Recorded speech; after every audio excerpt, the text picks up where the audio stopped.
मतगणना हो रखी है उसकी पल पल की अपडेट हम आप तक पहुंचा रहे हैं। मैं हूं आपके साथ नेहा शर्मा और हमारे साथ मौजूद है हमारी सहयोगी माधुरी तिवारी।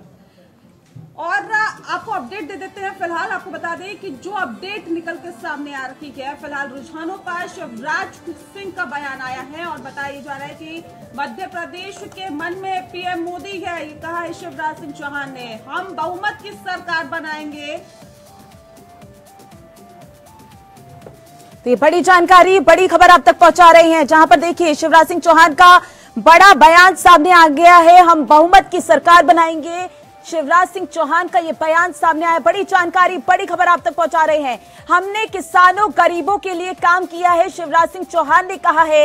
ये बड़ी जानकारी आपके टीवी स्क्रीन पर मौजूद है। रुझानों पर शिवराज सिंह का बयान सामने आ गया है। तो देखिए मध्य प्रदेश में बीजेपी आगे चल रही है और इसी को लेकर अब शिवराज सिंह चौहान का बयान भी सामने आ गया है। मध्य प्रदेश के मन में पीएम मोदी है। देखिए यहाँ पर तमाम वादे किए गए, लेकिन मध्य प्रदेश में अब बीजेपी आगे चल रही है और अब शिवराज सिंह चौहान का जो बयान है वो भी सामने आ गया है।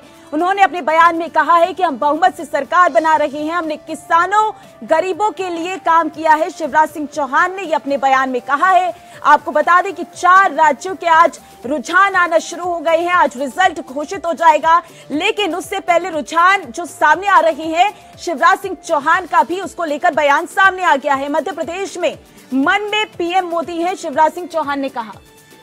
जी हाँ, तो बड़ी खबर पर लगातार हम बने हुए हैं, पल पल की अपडेट हम आप तक पहुंचा रहे हैं और आपको बता दें जो है कांग्रेस पार्टी लगी होगी तो लोगों का अपना है, कार्यकर्ता जो है स्वाभाविक रूप से जो है उत्साह में रहते हैं। और लेकिन अभी ये देखना पड़ेगा क्योंकि इसमें जल्दबाजी है। कोई बीजेपी का पता ही है ना कि 2015 में पहले पटाखा फोड़ लिया था, सब रंग एक दूसरे को गुलाल लगा लिया था, उसके बाद नतीजा क्या हुआ। तो अभी कहना जल्दबाजी। लगता है कि हॉर्स ट्रेडिंग करेंगे बीजेपी? नहीं, अभी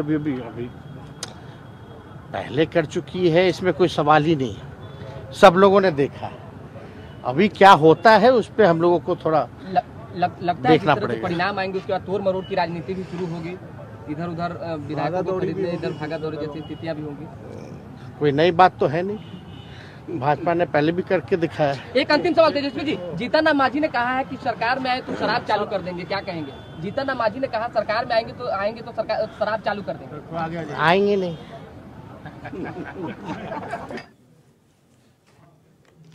तो तेजस्वी यादव को सुन रहे थे आप। बहरहाल आपको बता दें कि जिस तरह से रुझान आ रखे हैं और ये भारतीय जनता पार्टी के लिए तो जाहिर तौर पे बल्ले बल्ले वाली स्थिति है, लेकिन जिस तरह से ये कहा जा रहा है कि अब जो है भारतीय जनता पार्टी की सरकार बनती हुई नजर आ रही है। शिवराज सिंह चौहान ने कहा कि मध्य प्रदेश वासियों के दिल में मोदी है, लेकिन शिवराज सिंह कहाँ हैं, ये समझने की हम कोशिश करते हैं। हमारे साथ खास मेहमान मौजूद है, उनसे आपका परिचय करा देते हैं।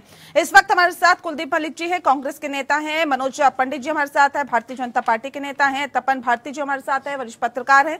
राजीव रंजन जी हमारे साथ है, रेजिडेंट एडिटर है पीएन के। और संगीता शर्मा जी इस वक्त हमारे साथ जुड़ गई हैं, प्रवक्ता है आम आदमी पार्टी की। आप सभी का बहुत स्वागत है। सीधे मैं सबसे पहले रुक कर लेती हूँ मनोज पंडित जी का। मनोज जी, मध्य प्रदेश कि जनता के दिल में तो प्रधानमंत्री नरेंद्र मोदी है, शिवराज सिंह चौहान भारतीय जनता पार्टी के नेताओं के मन में है क्या? नेहा जी, बिल्कुल। शिवराज सिंह चौहान हमारे बहुत वरिष्ठ नेता हैं और 3 बार एमपी की कमान संभाली है उन्होंने, और आज उनकी मेहनत का नतीजा भी है ये। जो उनकी योजनाएं रही, चाहे वो लाडली बहन योजना रही, चाहे मामा भांजे वाला जो एक उन्होंने कनेक्शन वहां जनता के साथ स्थापित किया, कहीं ना कहीं उसका असर है। और मोदी तो खाली एमपी के दिल में नहीं है, मोदी तो पूरे हिंदुस्तान, हर हिंदुस्तानी के दिल में है।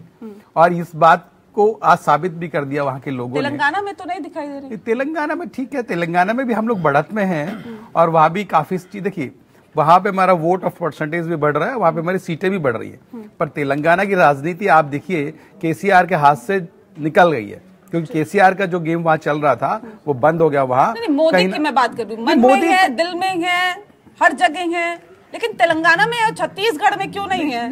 ये मैं आती हूँ, एक सेकंड। ये तस्वीरें अपने दर्शकों को दिखा देते हैं। ये तस्वीरें दरअसल भारतीय जनता पार्टी कि कार्यालय की तस्वीरें हैं जहां पर नाचते गाती महिलाएं कार्यकर्ताएं आप देख सकती हैं और ये ढोल नगाड़े के धुन पर किस तरह से थिरक रही हैं और साफ तौर पर खुशी का इजहार करती हुई यहां पर महिला कार्यकर्ताएं देखी जा सकती हैं। ये आपकी टीवी स्क्रीन पर तस्वीरें मौजूद है जहां पर आप देख सकते हैं कि अभी से ही जश्न मनाना शुरू हो गया है और लगातार ऐसी तस्वीरें सामने आ रही हैं, क्योंकि जैसे जैसे रुझान सामने आ रही हैं पार्टियों की दिल की धड़कन तो बढ़ ही रही है, लेकिन जिस तरीके से बीजेपी आगे चल रही है, कहीं कांग्रेस आगे चल रही है, तो जश्न मनाना भी शुरू हो गया है। और ये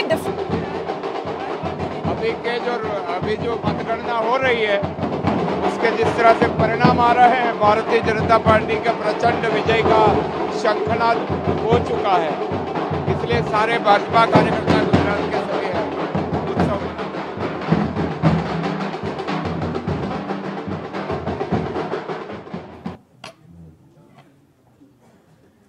तो जश्न की तस्वीरें हैं ये भारतीय जनता पार्टी के कार्यालय की तरफ से। कुलदीप जी, ये जश्न मन रहा है, आप देख रहे हैं, आप तो कह रहे थे मोदी मैजिक खत्म हो गया, मोदी की हवा निकल गई, ये क्या हो रहा है? नहीं मैडम, देखिए पहली तो बात, जो जश्न की तस्वीरें आप कह रहे हैं भाई, ये तो जो है कांग्रेस मुख्यालय पे भी जश्न की तस्वीरें आप दिखा रहे हैं और भाजपा के कार्यालय पे भी दिखा रहे हैं, तो अभी तो टाइम लगेगा, शुरुआती रुझान है और जिसके पक्ष में रुझान जाएंगे वहां पे ये जश्न कंटिन्यू होगा। रुझान ही तो सर नतीजों में तब्दील होते हैं। बिल्कुल, तो भाई जब नतीजे आएंगे और नतीजे जिसके पक्ष में आएंगे तो वहां पे जो है जश्न मनता रहेगा। लेकिन तेलंगाना की भी आप बात कर रहे हैं, आप छत्तीसगढ़ की भी बात कर रहे हैं और कहीं ना कहीं अब देखिएगा। रही बात, अभी हम मध्य प्रदेश के ऊपर चर्चा कर रहे थे, मध्य प्रदेश की मैं बात बताऊं, मैं स्वयं मध्य प्रदेश के अंदर एक हफ्ता बिता के आया और जिस तरीके से मैंने मध्य प्रदेश के लोगों के व्यू को देखा और वहां पे खास तौर से ग्रामीण अंचल में, और मैं बिल्कुल चैलेंज कर रहा भाई सभी लोग मध्य प्रदेश में जाए, मध्य प्रदेश का विकास देखे। जिस तरीके से मध्य प्रदेश में जो है भाजपा वाले बात कर रहे हैं, मैं तो कह रहा किसी गांव में जाकर देख लो। अरे सर रुझान देखिए ना, भाजपा वाले क्या बात कर रहे हैं, रुझान कुछ गलत है क्या? अरे तो मैडम रुझान ही तो देख रहे हैं पिछले,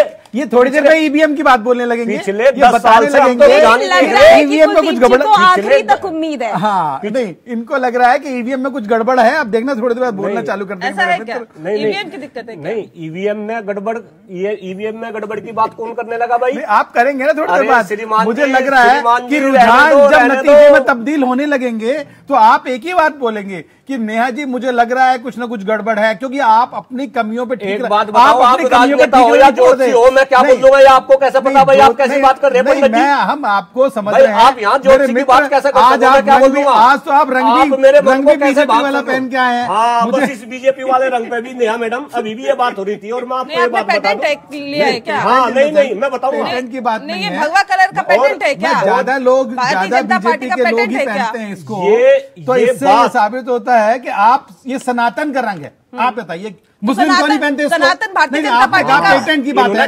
मुस्लिम क्यों नहीं पहनता?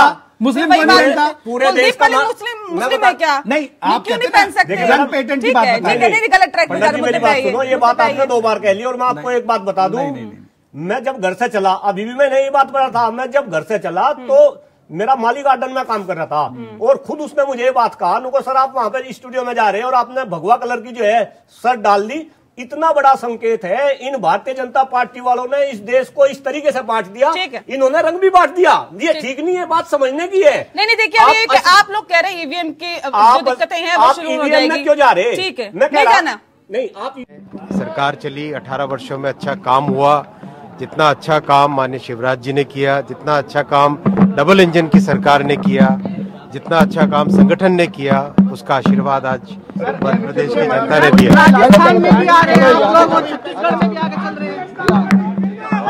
आगे चलो भैया, साइड हो जाओ।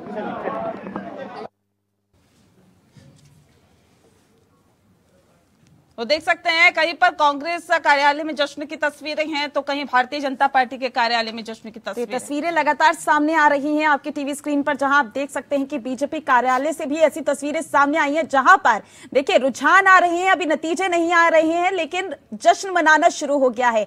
कांग्रेस कार्यालय की तस्वीरें आपकी टीवी स्क्रीन पर हैं, आप देख सकते हैं किस तरीके से राहुल गांधी की तस्वीरें लेकर नजर आ रही हैं और साथ ही देखिए बीजेपी की तस्वीरें जहां पर बीजेपी कार्यालय के बाहर जश्न मनाना शुरू हो गया है, रंगों से जश्न मनाना शुरू हो गया है रुझानों के चलते। अब देखिए कार्यालयों के बाहर तो जश्न मनाना शुरू हो गया, लेकिन देखना होगा जब नतीजे सामने आएंगे तब कौन सी पार्टी जश्न मनाती हुई नजर आ रही है। ठीक है, अब खास मेहमान लगातार हमारे साथ जुड़े हुए हैं। संगीता जी, मैं आपका रुख कर लेती हूँ। देखिए, यहाँ पे तो चर्चा हो रही है कि अभी भारतीय जनता पार्टी की बम बम दिखाई दे रही है रुझानों में। हालांकि जाहिर तौर पे कुछ देर का और इंतजार करना होगा, क्योंकि तस्वीरें कुछ देर बाद साफ हो जाएगी। लेकिन अभी मनोज जी कह रहे हैं कि अब तो ये पूरा ठिकरा भारतीय जनता पार्टी पर फोड़ देंगे और ईवीएम पे भी फोड़ देंगे, कह देंगे कि भैया ईवीएम में गड़बड़ी है। ऐसा है क्या? लगता है दाल में कुछ काला है।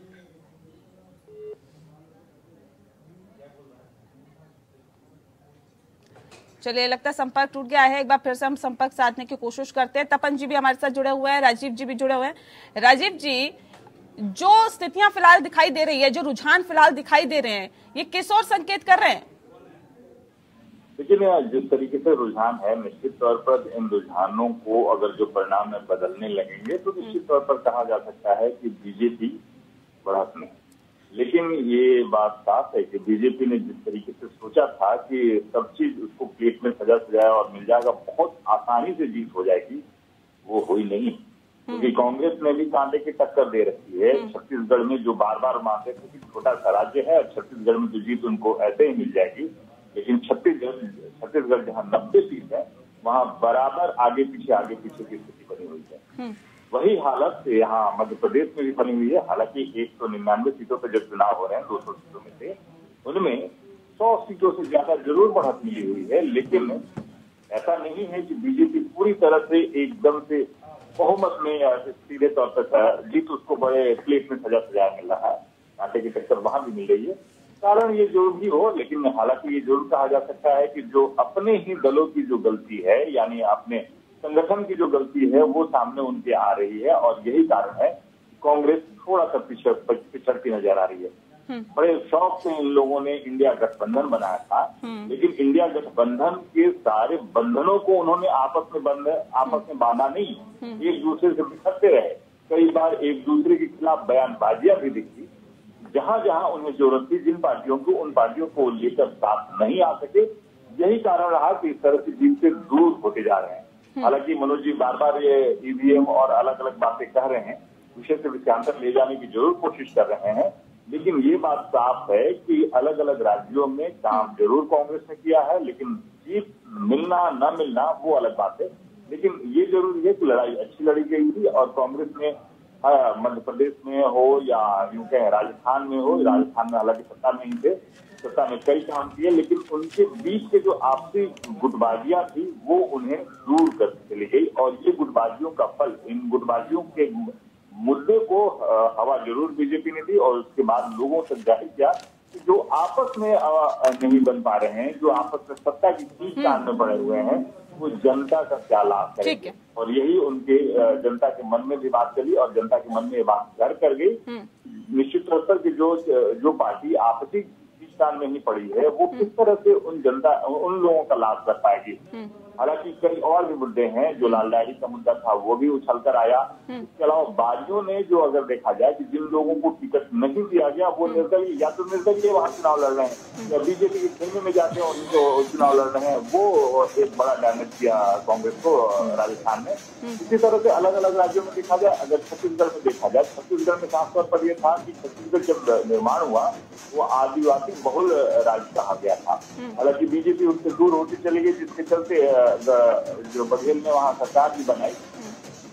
लेकिन अंतिम दौर में बीजेपी ने इस बात को माना और आदिवासियों की तरफ अपने रुझान और पूरे चुनाव प्रचार के दौरान जिस तरीके से वो कूद पड़े, आदिवासियों के हित की बात करने लगे, आदिवासियों को लेकर साथ चलने लगे, वो जरूर एक गेम चेंजर उभर कर आया और आज कांटे की टक्कर बीजेपी दे रहा है। अब नहीं तो सीधे सत्ता जो थी फिर से वहाँ कांग्रेस से बन सकती थी, क्योंकि जिस तरीके से कांग्रेस ने अलग अलग वहाँ योजनाएं शुरू की, तो ग्रामीण लोगों पर स्तरों पर योजनाएं शुरू की, वो निश्चित तौर पर फलदायी हो सकती है। जिस तरीके से कहा जाता रहा कि मध्य प्रदेश में शिवराज सिंह चौहान ने जो योजना शुरू की, लाडली जो लक्ष्मी और लाडली बेटी की योजना जो शुरू की, वो वहाँ फलदायी हो सकता है। उसी तरह से जो छत्तीसगढ़ में जो योजनाएं शुरू की गई थी, किसानों के हित की बात शुरू की गई थी, क्योंकि धान का कटोरा कहा जाता है किसान छत्तीसगढ़ को, और इस तरह से इन मुद्दों को लेकर वहाँ जरूर बन सकती थी। लेकिन अंतिम दौर या आपसी कला कहा जाए, वो छत्तीसगढ़ में वहाँ दूर नजर होते जा रहे हैं। हालांकि वहाँ कांटे की टक्कर कही जा सकती है और बीजेपी ने इन 3 राज्यों में अपनी जीत के लिए प्रतिष्ठा का प्रश्न बना रखा। आप देख रहे हैं कि जिस तरीके से जो सांसदों को वहां उतार दिया गया कि आप फिर से जाके वहां चुनाव लड़ें और इस तरीके से बात की गई, तो निश्चित तौर पर एक अलग से रणनीति तैयार की गई थी और वो रणनीति कांग्रेस नहीं तैयार कर पाई, या उस रणनीति पर कांग्रेस और उसके जो गठबंधन के दल थे वो काम नहीं कर पाए। एक एक करके लड़ाई लड़ते रहे, यानी आमने सामने की लड़ाई के बजाय जहां यहाँ ये साफ दिख रहा था कि जिस पार्टी से लड़ाई लड़ी जा रही है वो अलग अलग रणनीति अलग अलग समय पर तय कर लेती है। लेकिन इन लोगों ने अलग गठबंधन जरूर बनाया, लेकिन उस गठबंधन की सारी बातों को मानने के बजाय आपस में ही एक दूसरे से बिछड़ते रहे। जहाँ जैसे तपन जी ने साफ तौर पर कहा था कि जहाँ अगर देखा जाए 4% वोट है वहाँ इस राजस्थान में जो बीएसपी का, उस दौरान पिछले दौरान देखा जाए कि बीएसपी ने भी वहाँ कई सारी सीटें जाहिर की थी। इंडिया गठबंधन में बीएसपी को लिया गया, लेकिन बीएसपी के साथ अलग अलग चीजों के बात पर अगर बात करते तो आपने चुनाव लड़ते और तरह से सीटों का बंटवारा भी अच्छी तरह से होता, निश्चित तौर पर कांग्रेस वहां फिर से सत्ता में काबिज होती, लेकिन ये बातें हुई नहीं और यही खामियाजा दिखती जा रही है। बिल्कुल खामियां कमियां रही है जाहिर तौर पे, जिसका खामियाजा भुगतना पड़ रहा है। लेकिन संगीता जी, मैं सीधा रुख आपका कर लेती हूँ। आम आदमी पार्टी ने भी बड़ी ही उम्मीदों के साथ चुनावी मैदान में अपनी किस्मत आजमाई। लगता है उम्मीदों के अनुरूप ही ये रुझान आते हुए दिखाई दे रहे हैं। नेहा जी, देखिए आम आदमी पार्टी ने भी 3 राज्यों में पूरी मेहनत के साथ चुनाव लड़ा और देखिए अंतिम फैसला तो जनता का होता है, जनता जनार्दन है लोकतंत्र में, और हमारी कुछ कमियां रही होंगी, हम उस मैसेज को वहां तक नहीं पहुंचा पाए जो अभी हमें देखने को मिल रहा है रुझानों में, और इस पर भी हम बात करेंगे संगठन में बैठ करके, और जो भी कमियां रही हैं आने वाले समय में उन पर भी काम होगा।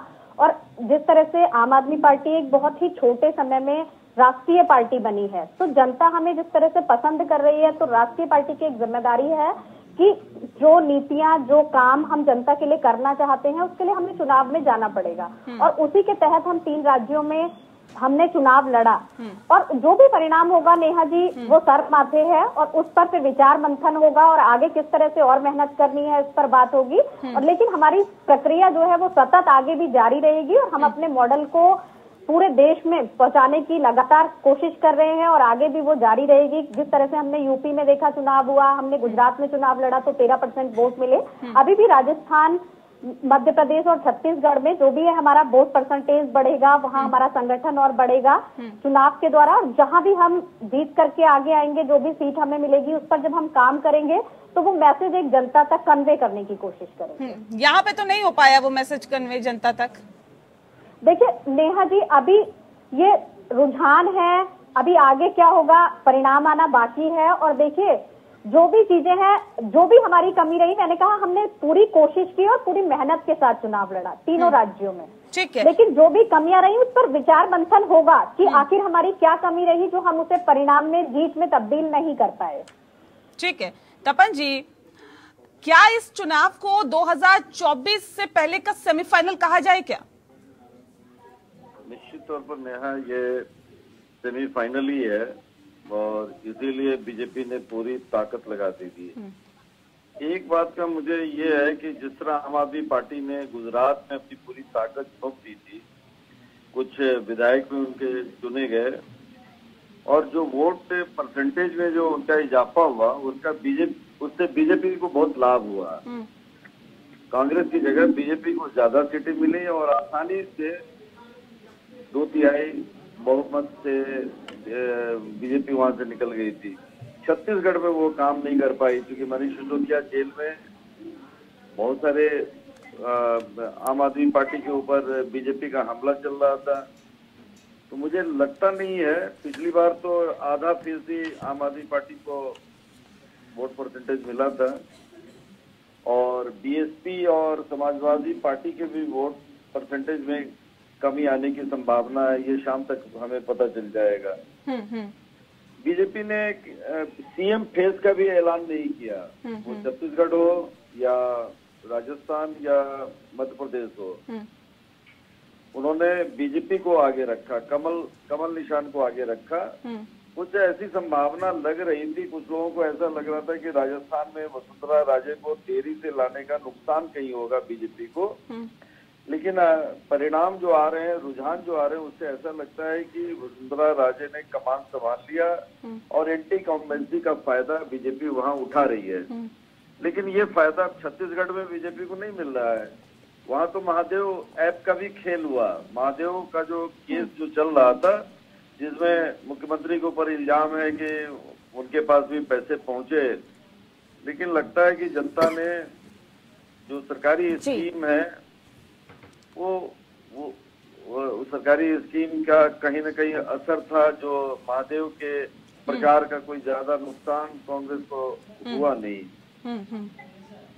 2 बजे तक सारी तस्वीर साफ हो जाएगी। बिल्कुल 2 बजे तक सारी तस्वीर साफ हो जाएगी।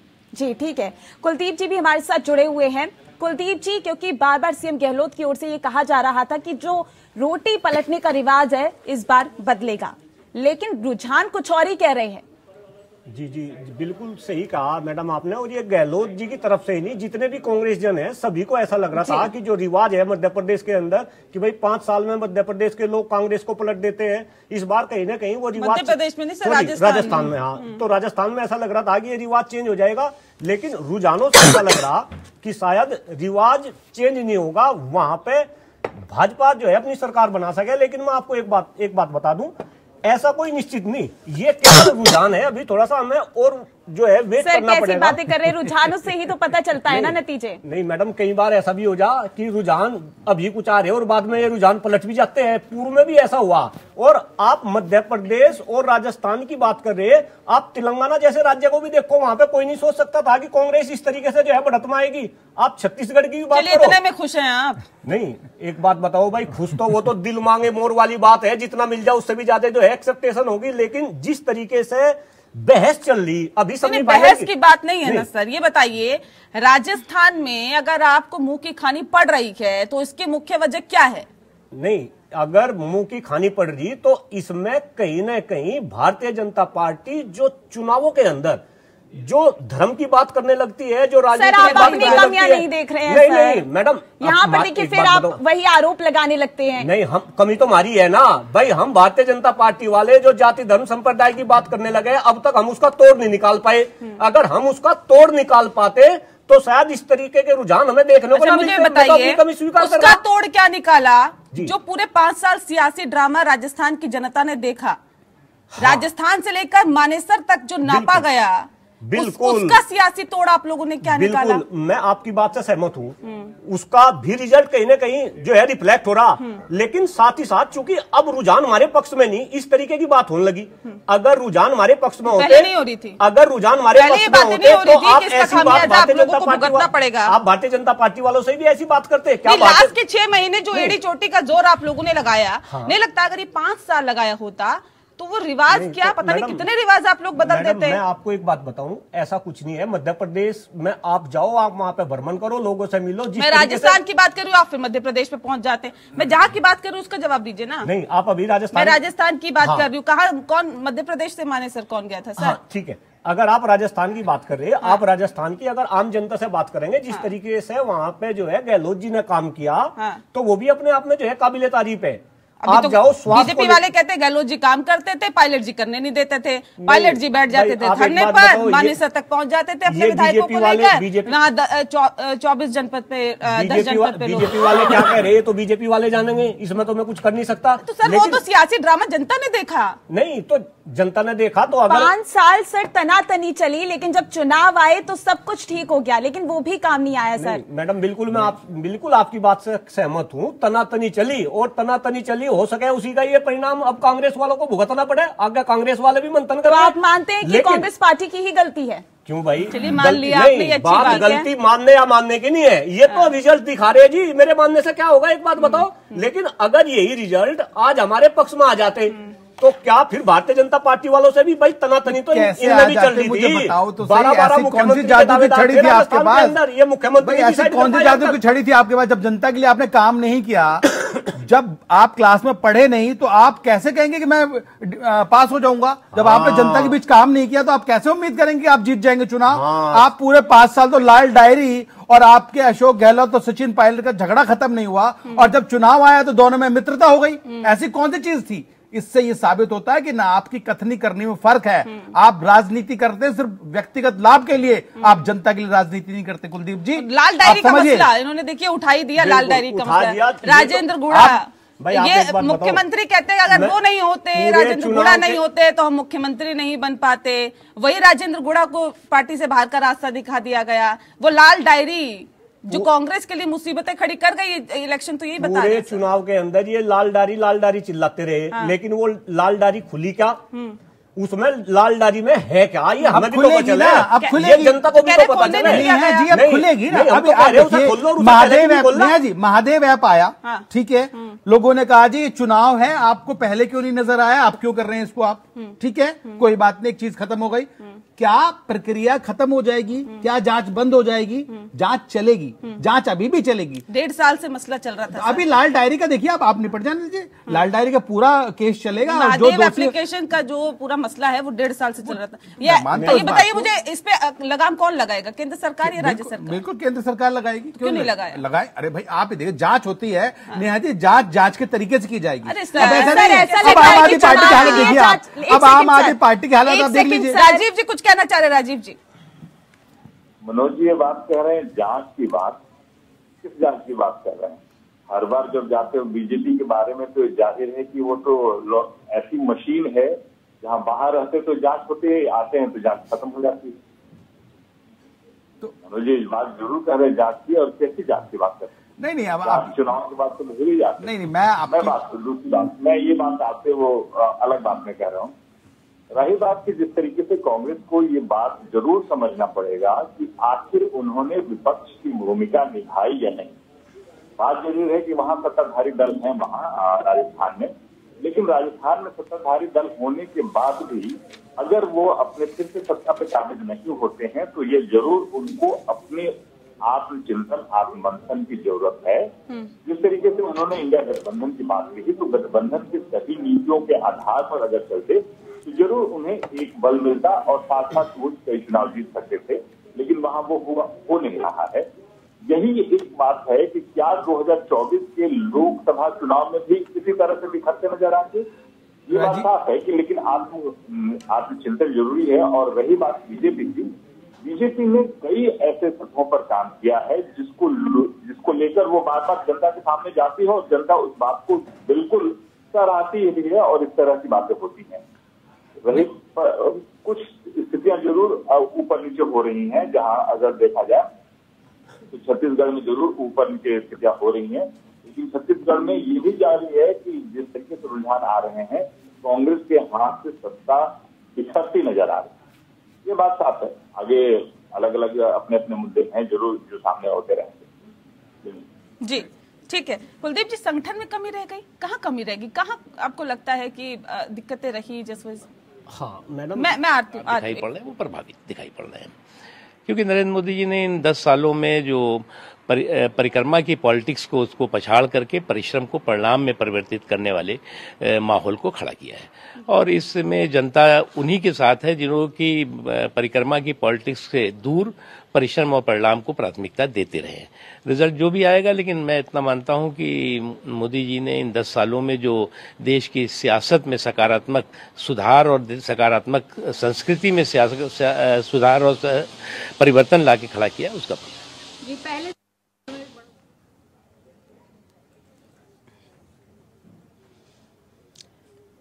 जी हाँ, आपने सुना कि किस तरह से संगठन में एक बेहतरी की तरफ आगे बढ़े हैं और खास मेहमान क्योंकि लगातार हमारे साथ जुड़े हुए हैं। जिस बात का जिक्र मैं कुलदीप जी अभी कर रही थी, सवाल इस बात को लेकर है कि क्या वाकई आपको लगता है कि कई खामियां कई कमियां रह गई, या 10 जनपद की तरफ से उतना सपोर्ट नहीं मिल पाया अगर इस तरह के रुझान निकल के सामने आ रहे हैं कांग्रेस के लिए? अगर आप इसे बिल्कुल राजस्थान के एस्पेक्ट में देख रहे हैं तो कहीं ना कहीं कुछ कमियां तो रही होगी। भाई राजस्थान में और मध्य प्रदेश में हमको जरा सी भी ऐसी उम्मीद नहीं थी कि हम कहीं ना कहीं जो है सरकार नहीं बना पाएंगे, लेकिन रुझान ऐसा दिखा रहे। तो अगर ऐसे रुझान दिखा रहे तो कहीं ना कहीं हमारी कमियां रही होगी। लेकिन मैडम मैं एक बात बिल्कुल गंभीरता के साथ बता दूं, और कृपा करके आपके टीवी चैनल के माध्यम से हिंदुस्तान के लोग भी इस बात को सुन रहे हैं, और मैं भारतीय जनता पार्टी के साथी मेरे साथ में बैठे, मैं इन्हीं की बात को आगे बढ़ाते हुए कह रहा, स्वर्गीय प्रधानमंत्री अटल बिहारी वाजपेयी जी ने एक बात कही थी, वो बात ये थी कि कुछ लोगों को कुछ समय तक बेवकूफ बनाया जा सके। फिर उन्होंने कहा कि कुछ लोगों को थोड़े बहुत समय के लिए बेवकूफ बनाया जा सके, और आगे वो कहते हैं कि सब लोगों को बहुत समय के लिए बेवकूफ नहीं बनाया जा सकता। अभी हो क्या रहा, देश में सब लोगों को ये बहुत समय के लिए बेवकूफ बनाने की कोशिश कर रहे हैं, लेकिन मैं बिल्कुल गंभीरता से इस बात को बता रहा कि सब लोग बहुत समय के लिए बेवकूफ नहीं बनेंगे। कैसे? धीरे धीरे आप देखो ना भाई, ये तो कह रहे थे कि हम इस देश को कांग्रेस मुक्त कर देंगे, लेकिन हुआ क्या भाई? आज हिमाचल प्रदेश में हमारी सरकार है, इसके बाद कर्नाटक में हमारी सरकार है, इसके बाद अभी तेलंगाना में आप सरकार बनती हुई दिखा रहे, छत्तीसगढ़ में आप सरकार बनती हुई दिखा रहे। तो कहीं नहीं, छत्तीसगढ़ में थी, कोई बात नहीं, हम उसको रिटेन कर रहे ना। राजस्थान में जाते हुए दिखा रहे। हाँ बिल्कुल, राजस्थान में जाते हुए दिखा रहे। भाई मैं इस बात को एक्सेप्ट कर रहा, जो आपको धरातल पे दिख रहा वो तो आपको एक्सेप्ट करना ही पड़ेगा। इस बार अलग ही नजारा देखने को मिल रहा है। नहीं भाई, मध्य प्रदेश मतलब सर ये तो ये दिखा रहा है कि वो 15 महीने जो आपने सरकार चलाई थी उससे भी जनता ना खुश थी। नहीं, आप एक बात बताओ मैडम, ये तो बिल्कुल वो दिखा रहा, लेकिन धरातल पे ऐसा है नहीं। आप एक बात बताओ, अगर कोई सरकार बनाई, लोगों ने वो सरकार बनाई और वो सरकार इन्होंने तोड़ दी, और इसके बाद लोग फिर उसी सरकार को बना रहे, तो हमें इस बात पे भी आत्मचिंतन करना पड़ेगा। और ये डॉक्टर कुलदीप मलिक या कांग्रेस को नहीं, ये तो पूरे हिंदुस्तान की जनता को जो है इस पे चिंतन करना पड़ेगा कि आखिर इस देश में हो क्या रहा। मैडम मैं तो अपना सर, इस देश में ये हो रहा है कि राजस्थान में जो बेरोजगारी दर है वो 28.5% रही। जी बिल्कुल। एनसीआरबी के डाटा ये बताता है कि महिलाओं से रेप के मामले में राजस्थान पहले नंबर पर रहा। जी, तो अगर आप ये कहें कि बेवकूफ बनाने का काम सिर्फ एक पार्टी कर रही है, नहीं तो बिल्कुल, ये आंकड़े क्या ना मैं बिल्कुल नहीं कहता कि बेवकूफ बनाने, मैं कभी नहीं कहता बेवकूफ बनाने का काम। एक मिनट, अभी क्या बोला इन्होंने कि अटल बिहारी वाजपेयी जी ने अपना वक्तव्य दिया था कि आप जनता को कुछ समय के लिए बेवकूफ बना सकते हैं, उससे ज्यादा नहीं। मेरे मित्र ने जो चश्मा लगाया है उस चश्मे पर धूल इतनी ज्यादा है कि वो अपना चश्मा साफ नहीं कर रहे हैं, वो दूसरे की चीजें देख रहे हैं। आप अपनी कमियां नहीं देख रहे, आप शीशा साफ नहीं कर रहे हैं, आप ये देख रहे हैं कि हमने क्या किया। अरे मित्र आप बताइए हमने क्या किया, ये जनता आप और हम, हमारा जो केस है वो जनता लड़ती है, ठीक है, और जनता फैसला देती है। हमने आपने अपना कर्म रख दिया जनता के सामने कि हम ये कर रहे हैं और आप ये कर रहे हैं, फैसला किसने देना? जनता ने। अब आप कहें कि हमारे चश्मे में धूल है, आपके चश्मे में धूल है, वो बिल्कुल गलत बात है। क्योंकि रीजन क्या है, जब आपने कुछ किया ही नहीं, जब आपने काम ही नहीं किया, जब आपने पढ़ाई नहीं की और आप रिजल्ट की उम्मीद कर रहे हैं, तो ये सब आप आत्ममंथन कीजिए। आप ये सोचिए कि हमने क्या किया है। 130 साल पुरानी पार्टी कांग्रेस आज इस हाशिए पे आ गई, क्यों आ गई, क्या रीजन रहा उसके पीछे? आए दिन 10 साल पुरानी पार्टी से हाथ जोड़ के आपको कहना पड़ता है कि आप जी 2 सीटें दे दो, 4 सीटें दे दो, तो क्यों? तो इसलिए आपको दूसरे पे उंगली उठाने से पहले अपने आप में आत्ममंथन करने की आवश्यकता है। और कुलदीप जी, यहाँ पर मेरी सहयोगी नेहा ने भी आंकड़े बताए, तो आप जनता की बात कर रहे थे कि गहन चिंता करना चाहिए जनता को, तो जाहिर सी बात है रुझान में वो नतीजे नजर आ रहे हैं। बिल्कुल, मैं आपकी बात से जनता ने सहमत हूं। चिंता की है तभी ये रुझान है सर। आप मैडम राजस्थान के आंकड़े बता रहे, आप आंकड़े देश के भी बताओ। मैं तो ये कह रहा, और मैं अलग अलग मंचों से इस बात को कहूँ, भारतीय जनता पार्टी वाले तो जिन मुद्दों को लेकर जो है केंद्र की सरकार में आए, देश की सरकार में आए, बात होगी, लेकिन अभी फिलहाल तो विधानसभा चुनाव की बात हो रही है सर। ये तो सेमीफाइनल हो रहा है, ये आगे जाके जो है कहीं ना कहीं केंद्र के जो है डिसीजन को भी प्रभावित करेंगे। मैडम ये तो काला धन कहाँ गया, भ्रष्टाचार कहाँ गया, महंगाई कहाँ गई, परिवारवाद कहाँ गया, ये बात तो करके देखे। ये तो कूद कूद के भ्रष्टाचार के खिलाफ इन्होंने तो जो है आंदोलन चलाए, इन्होंने काले धन के खिलाफ जो है आंदोलन चलाए, इन्होंने महंगाई के खिलाफ आंदोलन चलाए। मैं आती हूँ, इससे पहले एक बार संगीता जी का मैं रुक कर लेती हूँ। संगीता जी देखिए, आप लोग तो कह रहे थे कांग्रेस से उब गई जनता, बीजेपी से उब गई, तीसरा विकल्प हम है और हमारी तरफ जनता देख रही, लेकिन आपकी तरफ भी नहीं देख रही। ये तो रुझानों से तय हो रहा है। मैम आपकी आवाज नहीं आ पा रही। नेहा जी देखिए, हम तीसरे विकल्प के रूप में तीनों राज्यों में हमने चुनाव लड़ा, और देखिए जनता ने जो मैंडेट दिया वो सर माथे है। हमारी कमियां रही होंगी, हम उस तरीके से अपनी बात को जनता तक पहुंचाने में नाकाम रहे होंगे, जिसका परिणाम आज हमें देखने को मिल रहा है। और हमें इसमें मंथन करना पड़ेगा कि कहाँ हमारी चूक रही कि हम जनता तक चीजें नहीं पहुंचा पाए।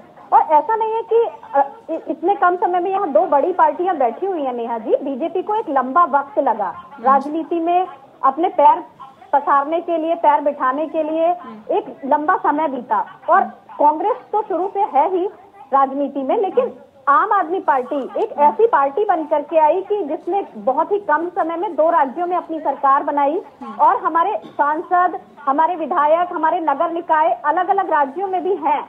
तो आप देखिए कि हमारा ग्राफ लगातार बढ़ रहा है और हम चीजों को और बेहतर करने की कोशिश कर रहे हैं। और आगे भी आप देखेंगे नेहा जी कि जो इन 3 राज्यों में हमारी कमियां रही उस पर भी हम काम करेंगे और आने वाला समय जो है वो आम आदमी पार्टी का ही है। क्योंकि आप देखिए जिस तरह से ये लगातार बीजेपी ने टारगेट करने का काम किया और देखिए बीजेपी का चाल चरित्र चेहरा जनता सब समझती है। ये विधानसभा के चुनाव थे, ये लास्ट समय में क्या करते हैं, किस तरह करते हैं, ये भी चीजें समझ में आती है। आप देखिए एक तरफ 450 के सिलेंडर की बात करने वाली पार्टी जैसे ही चुनाव संपन्न होते हैं, वोट पड़ जाते हैं, 21% कॉमर्शियल सिलेंडर में बढ़ा दिया जाता है। नेहा जी आप भी देखिए तो नेहा जी आप कि बिल्कुल मैं इनकी बात से सहमत हूँ कि इन्होंने हिंदुस्तान की राजनीति बदल दी। भाई आम आदमी पार्टी ने इतिहास रच दिया, हिंदुस्तान की राजनीति बदल दी। नेहा जी जिस पार्टी के फाउंडर मेंबर तिहाड़ जेल में पड़े हैं, जिस पार्टी के फाउंडर मेंबर तिहाड़ जेल में पड़े हैं, इतिहास में जेल मंत्री जेल में पड़ा है और इतना करप्शन कर दिया इन लोगों ने कि हालत ही बदल, जनता के विश्वास के साथ धोखा गिरने का काम आदमी पार्टी हम कह रहे हैं हम जेल से ही सरकार चला लेंगे। बिल्कुल बिल्कुल चलाएंगे ना भाई, जेल से सरकार चलाएंगे क्योंकि ऐसा काम इन्होंने किया है। जिस दिल्ली की जनता को ठगा है ना इन लोगों ने। अगर ये अच्छा काम करने के लिए मजबूर हो रहे हैं या शिक्षा की बात करते हैं, स्वास्थ्य की बात करते हैं, तो आम आदमी पार्टी के लिए तो इससे बड़ी गर्व की बात है ही नहीं कि उन्होंने मजबूर कर दिया। आप थोड़ा गर्व इस बात पे भी कर लीजिए कि आपके डिप्टी चीफ मिनिस्टर जेल में हैं। अरे भाई आप इस बात की बात करेंगे तो फिर ईडी और सीबीआई पे डिबेट चली जाएगी मनोज भाई। आज के टॉपिक से ही मुद्दा भटक जाएगा कि आपके पास जो वॉशिंग मशीन है ना वो कांग्रेस बना पाई ना वो आम आदमी पार्टी। नहीं देखिए ये तो बार बार आरोप लगता रहा, ये ईडी और सीबीआई वाला ठीक है, सच्चाई है नेहा जी, सच्चाई। आप देखिए ना महादेव ऐप का इस्तेमाल किस तरह से किया गया कांग्रेस के खिलाफ। अब ये लोग क्या कर रहे हैं, तो क्या ये चीजें सबको दिखाई नहीं देती नेहा जी? उसके लिए चश्मा नहीं लगाया जा सकता। दिखाई दे रही है जब तो जनता चुन के भेज रही है। आप ये देखिए दिखाई दे रही है तो जनता चुन के भेज रही है हमको। कहीं ना कहीं जनता, तोमर जी की भी बात कर लीजिए ना मनोज भाई, जनता चुन करके भेज रही है, इससे हम मना नहीं कर रहे। लोकतंत्र में जनता का मैंडेट सर माथे है, जनता को सर माथे बिठाया है बिल्कुल, लेकिन आप उन चीजों को नहीं भूल सकते। आप जीत गए इसका मतलब ये नहीं कि आप गलत नहीं है। नहीं तो ये कौन, ये आप साबित करेंगे क्या? ये कौन साबित करेगा हम गलत है सही? ये जनता साबित करेगी ना, ये जनता साबित करेगी कि भारतीय जनता पार्टी गलत है या सही, और जनता ने साबित कर दिया। जनता ने साबित कर दिया। संगीता जी आ रहे हैं, जनता उस पर एक समय तक ही विश्वास करेगी ना। अभी भाई बैठे हुए हैं कुलदीप जी, उन्होंने उदाहरण दिया था अटल बिहारी वाजपेयी जी का। तो एक समय सीमा होती है हर चीज की। आप देखिए कांग्रेस ने सत्ता कितने समय तक संभाली, जनता ने क्या साबित किया और क्या नहीं, उसके लिए थोड़ा सा इंतजार मनोज जी करना पड़ेगा। ये बहुत जल्दीबाजी हो जाएगी। उसी तरह से आंकड़े आप देखिए ना, आंकड़े नतीजों में रुझान का डिफरेंस बहुत ज्यादा है। रुझान का डिफरेंस इतना ज्यादा है, कितना ज्यादा आप समझ रहे हैं? आप देखिए ना, हाँ कितना ज्यादा समझ रहे हैं आप बताइए। आप देखिए मध्य प्रदेश में 150 लेकिन सर शाम तक का तो इंतजार कीजिए ना, इंतजार करिए, थोड़ी आपाधापी हो जाएगी, थोड़ी जल्दीबाजी हो जाएगी। हमें याद है कि कई जगह लड्डू वड्डू भी बनवा लिए जाते हैं, उसके बाद पासा पलट जाता है, तो फिर इसलिए बहुत ज्यादा जल्दीबाजी नहीं करनी चाहिए। तपन जी मैं आपका रुख कर लेती हूँ। सर यहाँ पे ईडी और सीबीआई का जो मसला उठ रहा है कि, और लगातार ये हमने देखा विपक्ष की तरफ से बार बार इस बात को कहा जाता है कि देखिए जब भी चुनाव आते हैं, चुनाव से आए पहले उन राज्यों में खासकर फोकस किया जाता है ईडी और सीबीआई के जरिए जहां पर चुनाव होते हैं। अब ऐसे में क्या वाकई ये एक रणनीति के जरिए कांग्रेस भारतीय जनता पार्टी को फायदा पहुंचाता है या कांग्रेस को धकेलता है पीछे? ऐसा लगता है कि इसका कुछ मतलब प्रभाव पड़ता है चुनाव में? नेहा आपने बहुत अच्छा सवाल उठाया है, क्योंकि ईडी और सीबीआई का मुद्दा तो उठाया गया है। इलेक्शन में हर जगह इसकी चर्चा हुई, विपक्ष ने अपने तरीके से कहा, बीजेपी ने अपने तरीके से अपनी बात कही। बीजेपी ने ये साबित करने की कोशिश की कि ये कांग्रेस के लोग जो हैं भ्रष्ट हैं, आम आदमी पार्टी वाले भ्रष्ट हैं, इनको, और ये बहस चल रही थी कि ईडी और सीबीआई का क्या बेजा इस्तेमाल हो रहा है। जिस तरह की वोटिंग आ रही है, मुझे लग रहा है कि बीजेपी को कोई नुकसान ज्यादा नहीं दिख रहा है। और ये बात केसी राव की पार्टी ने भी उठाया वहाँ, क्योंकि उनकी बिटिया भी ईडी के जांच के घेरे में है और चल रहा है, तो कि वहाँ भी बहुत सारे मामले खुले हुए हैं, सीबीआई, ईडी। अब ये अलग बात है, कभी हम लोग बहस करेंगे कि ईडी सीबीआई का सबसे ज्यादा आप विपक्ष के ऊपर ही क्यों, क्या बीजेपी में सारे दूध के धुले हुए हैं? ये भी एक राष्ट्र को जवाब चाहिए। बहरहाल हम ये देख रहे हैं कि जो सियासी लड़ाई है वो धीरे धीरे बीजेपी के पक्ष में पलड़ा मजबूत दिख रहा है। उसमें कारण क्या है? मैं समझता हूँ कि जाट वोट है ना, जाट वोट का बड़ा अहम रोल है राजस्थान में, और सचिन पायलट जाट समुदाय को रिप्रेजेंट करते हैं। तो ये सचिन पायलट और मुख्यमंत्री के बीच का जो झगड़ा रहा है ना, वो जाट समाज को पसंद नहीं आया है, और जाट समुदाय जो बीजेपी से छिटक रहा था वो कहीं करीब आता हुआ नजर आ रहा है। हालांकि मुस्लिम समाज जो पिछली बार जो कुछ बीजेपी के साथ, कुछ आम आदमी पार्टी के साथ, कुछ कांग्रेस के साथ, इस बार बड़ी संख्या में मुसलमानों का जो विश्वास जो है ना कांग्रेस की ओर बढ़ा है। ये छत्तीसगढ़ में हो, मध्य प्रदेश में हो या राजस्थान में हो, बहुत डाइवर्जन हुआ है, और ये कांग्रेस को कहीं न कहीं मुझे मुस्लिम वोट बैंक का फायदा दिख रहा है। और तेलंगाना में तो मुस्लिम वोट की संख्या अच्छी है, जिसके कारण कांग्रेस को विजयश्री की ओर बढ़ रही है। लेकिन अब देखिएगा, इसमें एक मैं शिवराज जी के बयान का भी मैं जिक्र करूंगा। शिवराज जी इस जीत के लिए अपना श्रेय नहीं दे रहे हैं कि मैंने मेहनत की या वो किया, उन्होंने मोदी जी का नाम लिया। उनको पता है कि शायद बीजेपी हाईकमान आगे इनको दोबारा लाएगी नहीं लाएगी, इसलिए वो मोदी जी का बार बार नाम ले रहे हैं। अंदर से कहीं घबराहट है शिवराज सिंह चौहान को कि बीजेपी शायद उनको रिपीट करे या ना करे।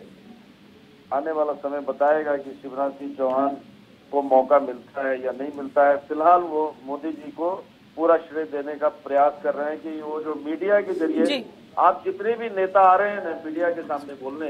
लेकिन तपन जी, राजस्थान की अगर हम बात करें तो अशोक गहलोत के बेटे वैभव गहलोत पर ईडी का समन जारी हुआ, पूछताछ के लिए बुलाया गया। क्या इसका असर नतीजों में नजर आ रहा है? हाँ, ये भी एक महत्वपूर्ण आपका सवाल है माधुरी जी। मैं ये देख रहा हूँ कि राजस्थान में इस मुद्दे को उठाने की कोशिश की गई, और वहां पर भी इसकी काफी चर्चा हुई। लेकिन वहां पर कहते हैं ना कि वसुंधरा राजे एक बहुत सशक्त नेता है, और संगठन पर उनकी बड़ी अच्छी पकड़ है। कोशिश तो नहीं थी, बीजेपी हाईकमान में 6 महीना पहले तक वसुंधरा राजे कहीं नजर नहीं आ रही थी, बल्कि मैं समझता हूँ कि चुनाव जब करीब आया तो उनको मंच पर बुलाया गया। बहुत सारी चर्चाएं हुई कि एक बार मोदी जी का स्वागत कर रही थी, मोदी जी बिना देखे हुए चले गए। तो ये वसुंधरा राजे जी और संगठन के लोगों का कमाल है, और आरएसएस की पकड़ भी अच्छी है, और तो वहां पर मुझे नहीं लगता है कि मतलब कुल मिला के इसका प्रभाव पड़ा, आप ये कह रहे हैं। ठीक है, अब मैं मनोज जी का रुख कर लेती हूँ। मनोज जी, सवाल इस बात को लेकर आप कह रहे हैं, देखिए ईडी है, सीबीआई है, सब एजेंसीज हैं, अपना काम कर रही है, अच्छी बात है, करना भी चाहिए। लेकिन 12 साल बाद ईडी को याद आता है कि वैभव गहलोत के घर उन पे छापा मारना है 12 साल बाद। आप नेहा जी, आप देखिए कि जब उनके खिलाफ उन्हीं के लोगों ने कंप्लेंट की, भाई कंप्लेंट आप उन्हीं के खिलाफ उन्हीं के लोगों ने कंप्लेंट की। कब की? अरे भाई, आप रिटर्न में कंप्लेंट की है, ईडी को कंप्लेंट आई है वहां पे। कब की और कितने दिनों बाद, कितने सालों बाद, कितने वक्त बाद आप कार्रवाई? पहले केस था उनका, उसके बाद वो केस चल रहा था, उसके बाद फिर अभी चुनाव से पहले कोई कंप्लेंट्स आई थी वहां पे, उस कंप्लेंट के आधार पे और चीजें बढ़ाई गई। भाई खाली गहलोत साहब के यहाँ नहीं, और कई सारे लोग के यहाँ हुआ। और मेरा मानना ये है कि आप अगर विपक्ष में हैं, मसला तो आप विपक्ष में हैं, तो इसका मतलब ये नहीं है कि आपको लाइसेंस मिल जाता है आप कोई भी गलत काम करें। लेकिन आम आदमी पार्टी भी यही कहती है कि क्या हम लोग कर रहे हैं, तो आप ये बताइए, तो इसमें क्या? भाई आपको इस बात का लाइसेंस थोड़ी मिल गया है कि आप जनता के पैसे के साथ खून पसीने के।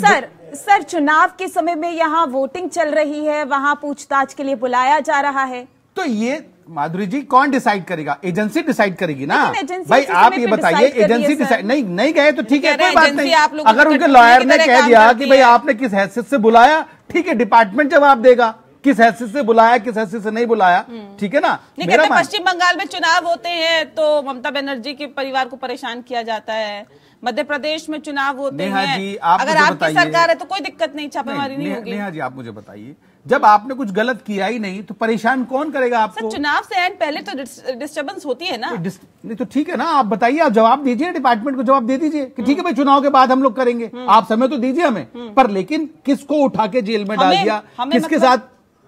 हमें इन द सेंस एजेंसी को, हमें मतलब बीजेपी को नहीं, हमें नहीं, हम का मतलब एजेंसी को जवाब दीजिए ना आप करिए। पर लेकिन आप ये कह के नहीं बच सकते कि हम अभी चूंकि कोई किसी ऐसी प्रक्रिया में भाग नहीं लेंगे जहां पे जांच होगी।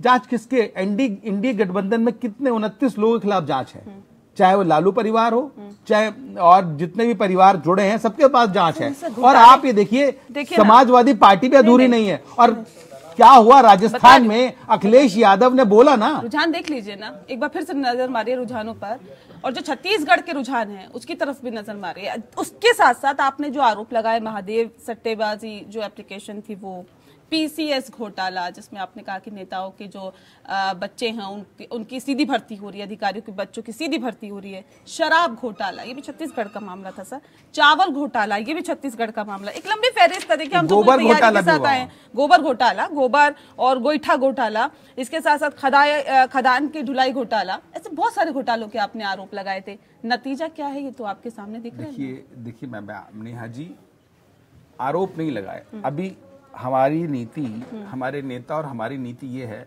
कि हम किसी भी जनता के पैसे को खाने नहीं देंगे। खुद खाएंगे? नहीं, खुद क्यों हमारे पास बताइए हम क्या खा रहे हैं? भाई हम खाने नहीं देंगे, कोई गलत काम होने नहीं देंगे। अगर उसके लिए चाहे कोई भी जांच होनी है वो होगी, और बिल्कुल अधिकारियों को निष्पक्ष छोड़ रखा है कि आपको लगता है कि अगर व्यक्ति कहीं गलत है तो आप जांच कीजिए, कोई रोक टोक नहीं है आपके खिलाफ, चाहे वो पक्ष में हो चाहे विपक्ष में हो, किसी के ऊपर नहीं छोड़ा जाएगा। ठीक है, आज तस्वीरें अपने दर्शकों को दिखा देते हैं, फिर मैं लौटती हूँ। तस्वीरें देखिए, ज्योतिरादित्य सिंधिया और शिवराज सिंह चौहान, साथ ही साथ नरेंद्र सिंह तोमर और तमाम जो भारतीय जनता पार्टी के बड़े नेता हैं वो बैठे हैं। चर्चा दरअसल चुनावों को लेकर, रुझानों पर पूरी तरह से फोकस, और भारतीय जनता पार्टी जाहिर तौर पे गदगद है, और ये शिवराज सिंह चौहान के चेहरे की चमक साफ तौर पर जाहिर कर रही है, बता रही है।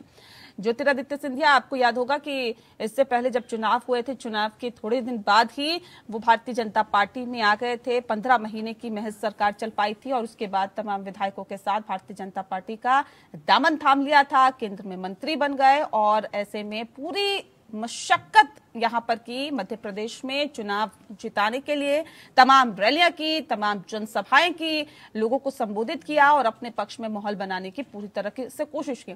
और लगातार जो चीजें निकल के सामने आ रही थी वो जाहिर तौर पे ये कहा जा रहा था कि हमारी सरकार एक बार फिर से मध्य प्रदेश में बनने जा रही। बड़ी अचीवमेंट ये भारतीय जनता पार्टी के लिए है अगर मध्य प्रदेश में सरकार अगर इनकी दोबारा बनने जा रही है।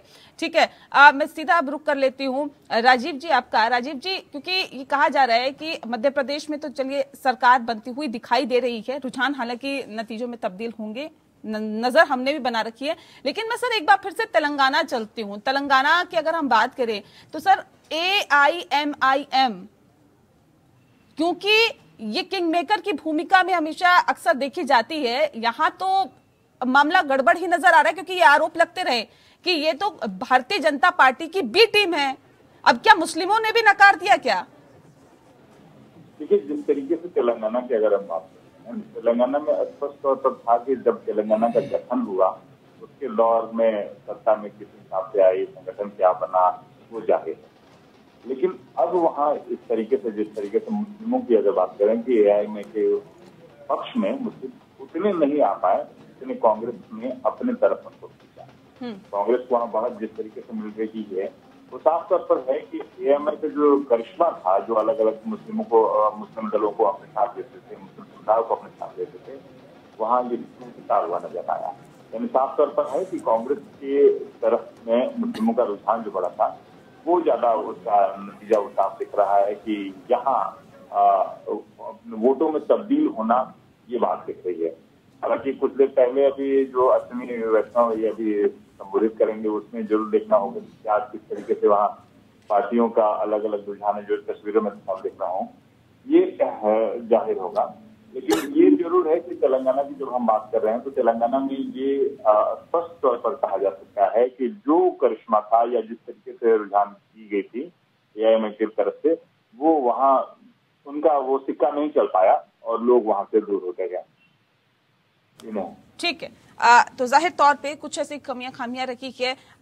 यहाँ एक ब्रेक का वक्त हो गया, लेकिन राजीव जी बहुत शुक्रिया आपका हमारे साथ सीधे जुड़ने के लिए। बाकी खास मेहमान लगातार हमारे साथ जुड़े हुए हैं, पल पल की अपडेट हम आप तक पहुंचाएंगे। एक छोटा सा ब्रेक जो लौटते हैं।